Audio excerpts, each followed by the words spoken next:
प्यारे विद्यार्थियों, आपको राजनीति विज्ञान के 2 मॉडल पर पूरे करवा दिए हैं।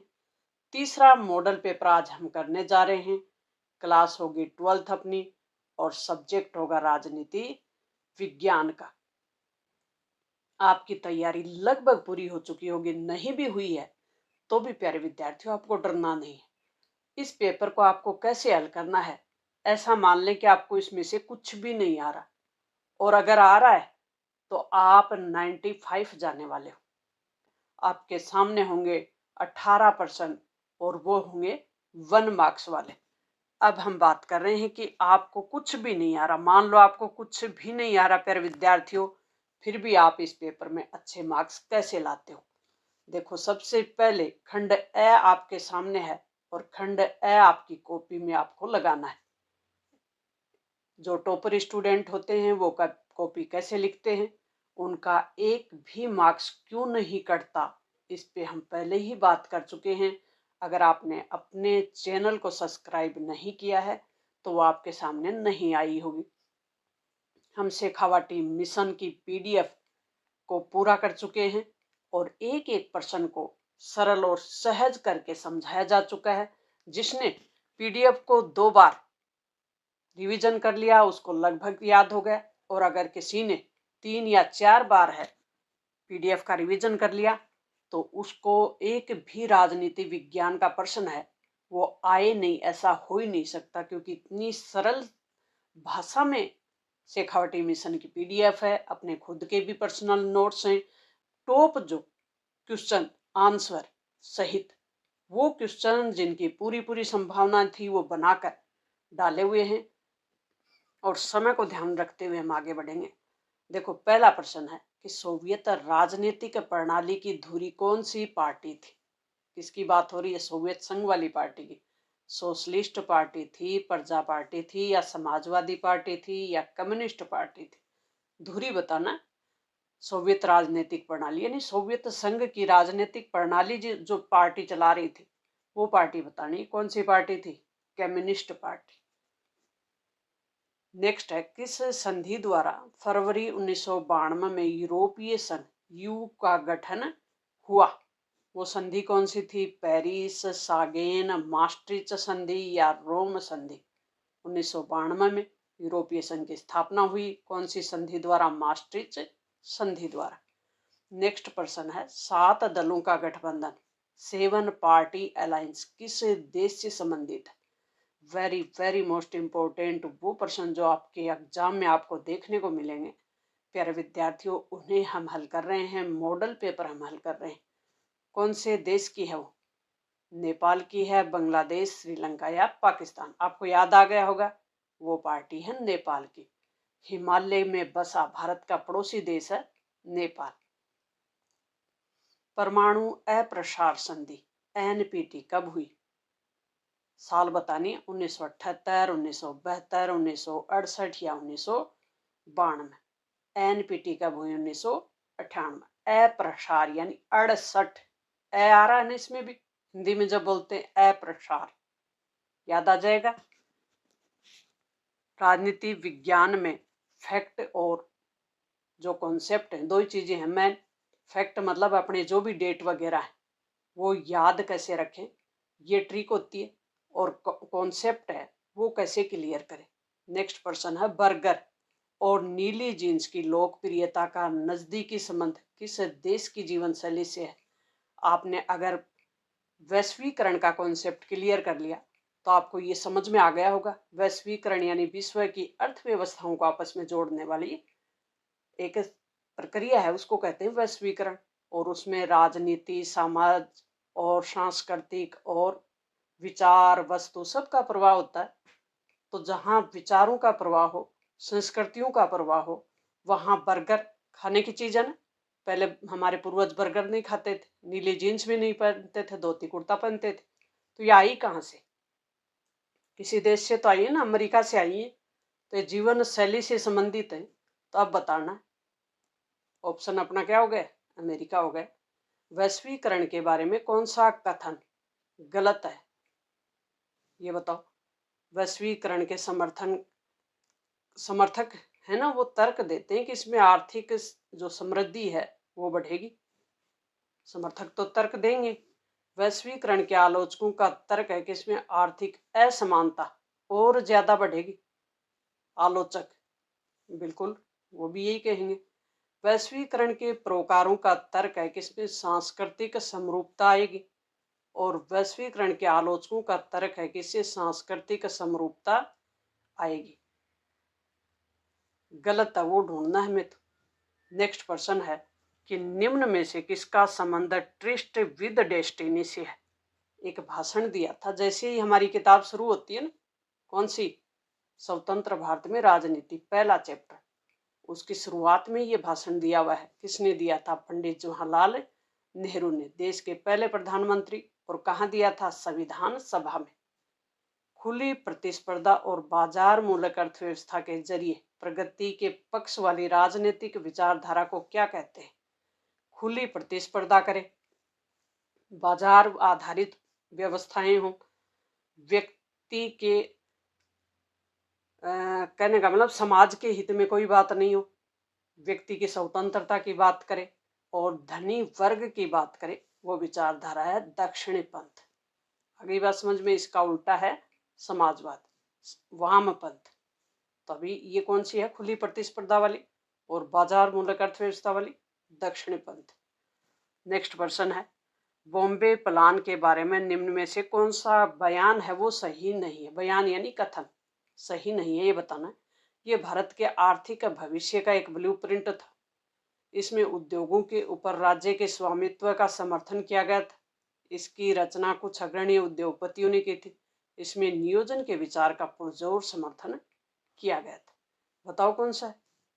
वह ऑप्शन अपना सही है, क्योंकि नहीं है तो ये ऑप्शन सही नहीं है। बाकी सारे विचार हैं। स्वेज नहर के मुद्दे पर 1956 में मिस्र पर किस देश ने आक्रमण किया? वो देश था ब्रिटेन। नेक्स्ट है शिमला समझौते से। शिमला समझौता कब हुआ? बताओ कौन सी जुलाई थी?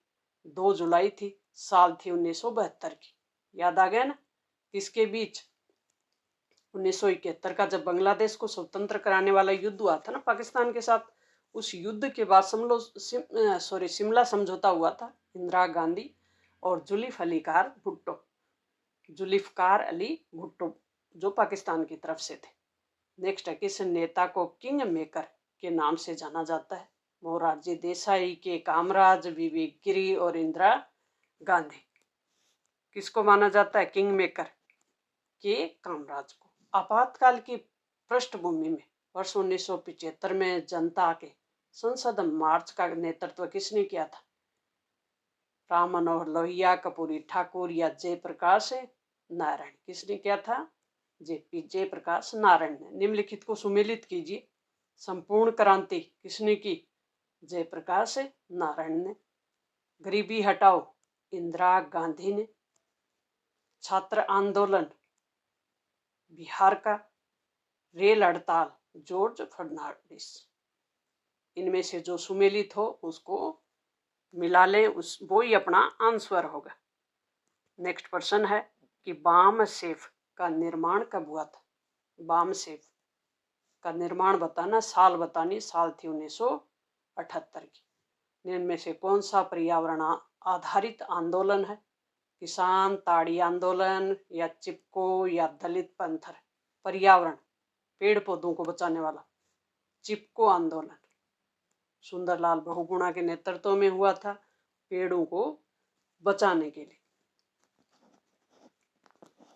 1990 के मंडल कमीशन द्वारा अन्य पिछड़ा वर्ग हेतु तो सरकारी नौकरियों में कितने प्रतिशत आरक्षण की सिफारिश की गई? बहुत ही सरल प्रश्न है।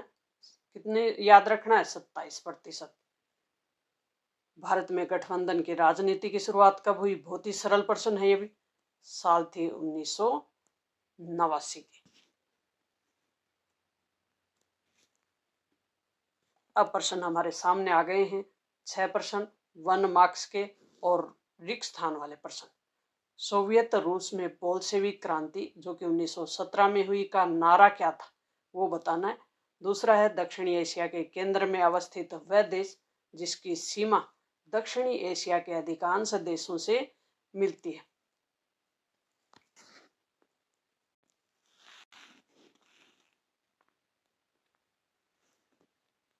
अब हम नेक्स्ट प्रश्न कर रहे हैं। प्रश्नों को जैसे पहला प्रश्न का आंसर दें आप। सोवियत रूस में बोल्शेविक क्रांति हुई ना 1917 में, उसका नारा क्या था? क्या था बताओ, जल्दी कमेंट बॉक्स में लिखो। क्या था? शांति, भूमि और रोटी, ये नारा दिया गया था।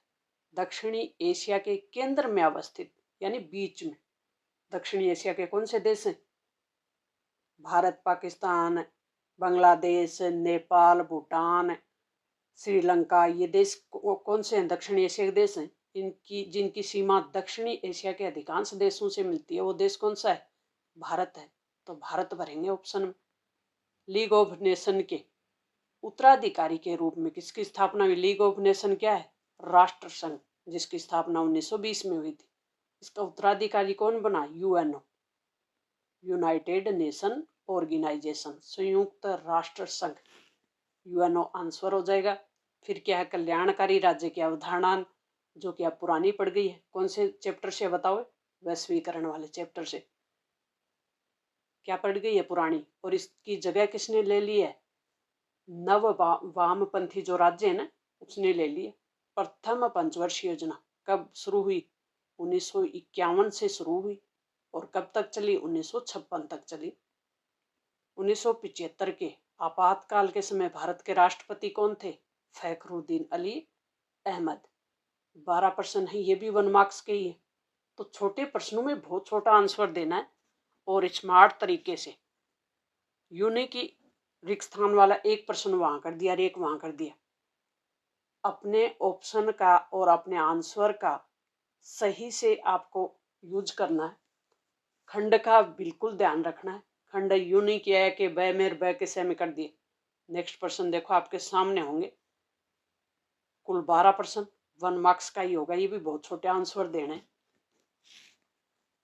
थोड़ी सी समझ आपने यूज कर ली तो आप बहुत अच्छा पेपर करके आओगे। देखो, मार्शल योजना कौन सी योजना है?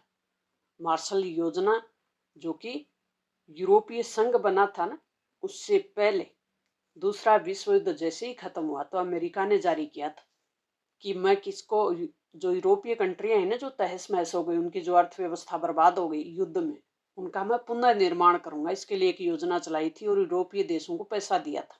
उसी योजना का नाम है मार्शल योजना। जो जिस ये योजना गठित की थी, इनका हेड था वो मार्शल था। इसी के नाम पे ये योजना का नाम पड़ गया। भारत और सोवियत संघ के बीच 20 सालों के लिए एक मैत्री संधि हुई थी। उस पे हस्ताक्षर कब हुए थे? 1971 में। भारत बांग्लादेश ने गंगा नदी के पानी की हिस्सेदारी के लिए कब और किस संधि पे हस्ताक्षर किए थे? फरक्का नदी जल संधि। गंगा नदी पे हुआ था फरक्का के नाम से, और साल थी 1996 की। 12 दिसंबर का दिन था और 30 वर्षीय संधि हुई थी। ये 2026 में पूरी हो जाएगी। संयुक्त राष्ट्र संघ का वह महासचिव जिन्होंने एन एजेंडा फॉर पीस, यानी शांति के लिए एक रिपोर्ट तैयार की थी, उनका नाम था बुतरस गाली। एकात्मक मानववाद, समग्र मानववाद सिद्धांत के प्रणेता कौन थे? दीनदयाल उपाध्याय। एक दल व्यवस्था से अधिक ठीक भारतीय दलीय व्यवस्था को एक दल प्रधानता कहना उचित होगा। उक्त कथन किसका था, ये बताना। नेक्स्ट प्रश्न, भारतीय सांख्यिकी संस्थान के संस्थापक कौन थे? जो दूसरी पंचवर्षीय योजना के संस्थापक थे ना, जो यानी उसका फॉर्मेट तैयार किया, वही है। नियोजन से आप क्या समझते हैं? यानी प्लानिंग से जो तैयार की जाती है ना, प्लानिंग से देश का विकास करने के लिए एक फॉर्मेट तैयार किया गया था, उसको कहते हैं नियोजन। कम संसाधनों में बेहतर विकास करना। ऑपरेशन ब्लू स्टार कब? साल थी 1984 की। किसके द्वारा चलाया गया था? तो एक सैनिक अभियान था। उस समय देश के प्रधानमंत्री कौन थे? इंदिरा गांधी। 1989 के आम चुनाव सबसे बड़ी पार्टी होने के बावजूद विपक्ष में बैठने वाली पार्टी कौन सी थी? कांग्रेस थी, जिसने 191 सीटें ली थी और सबसे बड़ी पार्टी थी। फिर वे पूर्ण बहुमत नहीं आने के कारण विपक्ष में बैठना मंजूर किया था और यहीं से गठबंधन का दौर शुरू होता है। ये वो साल है महत्वपूर्ण जो देश में गठबंधन की शुरुआत होती है। मंडल, अब मुद्दे से आप क्या समझते हैं? तो जो ओबीसी को आरक्षण दिया गया वही मुद्दा था मंडल, क्योंकि इसके जो अध्यक्ष थे बिंदेश्वरी प्रसाद मंडल, उन्हीं के नाम पे इसका नाम पड़ा था। चीन ने खुले द्वार की नीति कब और किसके द्वारा चलाई, दोनों बतानी है। नेता कौन थे उस समय, साल कौन सी थी। खंड ब लगा दें अपनी कॉपी में और खंड ब के प्रश्न हल करने शुरू करें। प्रश्न संख्या 4 से 13 तक और 2 मार्क्स का होगा हर प्रश्न। सिंधु नदी जल संधि क्या थी, जो 1960 में हुई थी ना, भारत और पाकिस्तान के बीच, वो बतानी है। ग्लोबल वार्मिंग क्या है, वैश्विक ताप वृद्धि होती है, विश्व पे इसका क्या प्रभाव पड़ा, और इसके 2 उदाहरण बता दें। आपके मतानुसार क्या भारत संयुक्त राष्ट्र सुरक्षा परिषद का सदस्य बनने की योग्यता रखता है? और इसके पक्ष में कोई 4 तर्क देने हैं आपको। तो भारत बिल्कुल सुरक्षा परिषद का सदस्य बनने की योग्यता रखता है। क्यों, ये बताना है। क्योंकि भारत सबसे बड़ा लोकतांत्रिक देश है। भारत संयुक्त राष्ट्र संघ के सभी शांति अभियानों में भाग लेता है। संयुक्त राष्ट्र और अंतर्राष्ट्रीय कानून है उनका पालन करता है। सबसे बड़े जनसंख्या वाला देश है। नेक्स्ट पर्सन, संयुक्त राष्ट्र संघ ने मूल वासियों को कब और कौन सी परिभाषा दी, तो साल भी बतानी और परिभाषा ही बतानी। भारत में लंबे समय तक कांग्रेस के दलीय प्रभुत्व के लिए उत्तरदायी कारण बताने, क्योंकि ये वो पार्टी थी जो कभी स्वतंत्रता आंदोलन लड़ रही थी। 1960 के दशक को खतरनाक दशक क्यों कहते हैं? क्योंकि इस समय वो घटनाएं हुई थी। 1960 का दशक किसको कहते हैं? 1960 से 70, 10 साल का जो पीरियड है ना, इसकी सब घटनाएं बता दें आप। तो राजनीतिक उत्तराधिकार का संकट, क्योंकि 1964 में पंडित नेहरू की मृत्यु, 66 में लाल बहादुर शास्त्री की मृत्यु, खाद्यान्न संकट, और 2 विश्व युद्ध, 1962 का चीन के साथ, 1965 का पाकिस्तान के युद्ध साथ। तो इस प्रकार से ये खतरनाक दशक कहलाता है। 1969 का राष्ट्रपति चुनाव बताएं और किस संदर्भ में विशेष चर्चा करा 1969 में। तो जो अधिकारी के उम्मीदवार थे वो कौन थे? नीलम संजीव रेड्डी, और जो इंदिरा गांधी की तरफ से थे वो वीवी गिरी, और जीत भी कौन जाते हैं? वीवी गिरी। और ये कांग्रेस के विभाजन का सबसे बड़ा कारण बना था, इसलिए ज्यादा चर्चा में रहा। भारत में आपातकाल लागू होने के क्या कारण थे और सबक कौन से मिले? आपातकाल लागू है ना, होने के सबक कौन से मिले? कोई 2 सबक बताने। तो एक तो उस समय जो आंतरिक अव्यवस्था का प्रावधान था ना कानून में, संविधान में, वो हटा दिया गया 44वां संविधान संशोधन करके, और उसके स्थान पर बाह्य सशस्त्र विद्रोह शामिल कर दिया। और भी 1942 का जो अपना संविधान संशोधन था वो हुआ, और मतलब नागरिकों के अधिकारों को कैसे सपोर्ट किया जा सकता है, ये भी सबक मिला। क्षेत्रवाद क्या है, क्षेत्र विशेष की ही सोचें, पूरे राष्ट्र की नहीं सोचें तो क्षेत्रवाद हो जाएगा। इसके रोकने के 2 उपाय कौन से होंगे, ये बता दें। भारतीय राजनीति में गठबंधन का दौर कब और किन कारणों से चला, तो दौर तो बता ही दिया, साल कौन सी अभी बताई थी। और कारण क्या था कि कोई भी बड़ी पार्टी थी, कोई भी एक पार्टी को पूर्ण बहुमत नहीं मिलने के कारण क्षेत्रीय पार्टियों को शामिल करना पड़ा और गठबंधन का दौर शुरू हो जाता है। अब 3 मार्क्स के प्रश्न शुरू होंगे।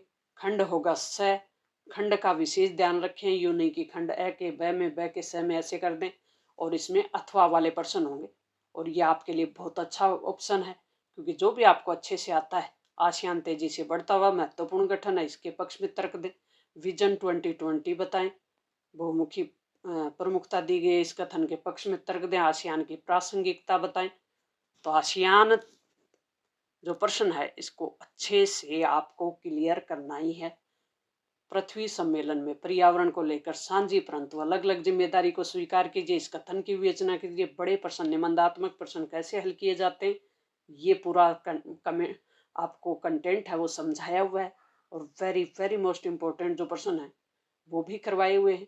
तो प्यारे विद्यार्थियों, अब तक भी अगर आपने चैनल को सब्सक्राइब नहीं किया और अपने दोस्तों तक शेयर नहीं किया तो जरूर करें और फायदा लें। अच्छा पढ़ें, अच्छा देखें और अच्छा समझें, अपनी सोच को विस्तार दें। एजेंडा 21 क्या है, ये कब पारित हुआ? तो 1992 का पृथ्वी सम्मेलन हुआ था ना, तब एजेंडा 21 पारित हुआ था। क्या था ये? तो जो सस्टेनेबल डेवलपमेंट इंग्लिश में बोलते हैं, उस पर आधारित था। नेक्स्ट प्रश्न है वैश्वीकरण के राजनीतिक प्रभावों की विवेचना करनी है। और दूसरा अथवा में कर दें, ये नहीं आ रहा हो तो प्रतिरोध के आधार कौन से, वैश्वीकरण, भारत में वैश्वीकरण का विरोध क्यों हो रहा है। नेक्स्ट है भारतीय विदेश नीति में गुटनिरपेक्षता का महत्व और वर्तमान परिप्रेक्ष्य में गुटनिरपेक्षता की प्रासंगिकता। कॉन्सेप्ट क्लियर है तो आप आंसर भी दे देंगे। गुटनिरपेक्षता होता क्या है, सैनिक गुटों से दूर रहने का कॉन्सेप्ट, यानी भारत की विदेश नीति का एक महत्वपूर्ण तत्व है। और ये किसने रखा था, पंडित जवाहरलाल नेहरू ने। भारत पाक संबंधों की समीक्षा कीजिए, भारत और पाकिस्तान के बीच संबंध कैसे हैं और किस प्रकार के, क्या सौहार्दपूर्ण संबंध हैं या मित्रता वाले नहीं हैं। तो मित्रता वाले नहीं हैं तो कारण क्या है, वो कारण बताएं। सीमा विवाद है, कश्मीर विवाद है और नदी जल विवाद है, सिंधु नदी वाला इन्हीं के बीच है, दोनों के बीच। नेक्स्ट खंड अपना 10 शुरू होगा, 4 मार्क्स का 1 प्रश्न है, इसमें भी अथवा वाला ऑप्शन है। और अथवा वाले को अच्छे से ध्यान से देखें। अंतर्राष्ट्रीय स्तर पर खतरे के नए स्रोत कौन से, वर्तमान संदर्भ में सम्मिलित करते वर्णन करें। खतरे के वर्तमान स्रोत कौन से हैं वो बताने। नेक्स्ट ये नहीं आ रहा तो ये कर दें, सुरक्षा का बुनियादी अर्थ क्या है, खतरे से आज़ादी। फिर इसकी परंपरागत अवधारणा बता दें तो कर लेंगे। तो आप राज्य पुनर्गठन आयोग का गठन कब हुआ, 1953 में हुआ। इसके प्रमुख कार्य और सिफारिश बतानी। बहुत छोटा है, बहुत सरल भी है और सटीक भी है, आराम से 4 नंबर दिला देगा। स्वतंत्रता के पश्चात रजवाड़ों का विलय किस प्रकार किया गया, 565 रियासतें थी तो 565 में से लगभग रियासतें सहमत हो गई थी, आपको ध्यान है ना। तो बची थी 3-4, जो जूनागढ़, हैदराबाद और जम्मू कश्मीर। ये हैदराबाद और मणिपुर के संदर्भ में बताएं, मणिपुर का विलय कैसे किया गया, हैदराबाद का विलय कैसे किया गया, ध्यान आ रहा है ना आपको, वो बताना है।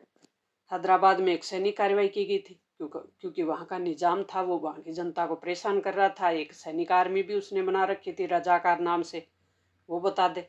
और मणिपुर जो कि सबसे पहले वयस्क मताधिकार के आधार पे वहाँ निर्वाचन हुए थे और वहाँ की विधानसभा गठित थी, तो विधानसभा को सहमत कर लिया भारत सरकार ने और मणिपुर को शामिल कर लिया।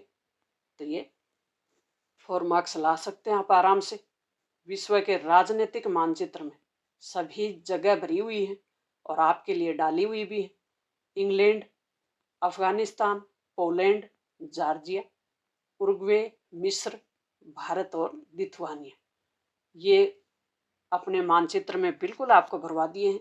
और प्यारे विद्यार्थियों, मिलते हैं नेक्स्ट और महत्वपूर्ण कंटेंट के साथ अगले विषय के साथ। तब तक थैंक्स।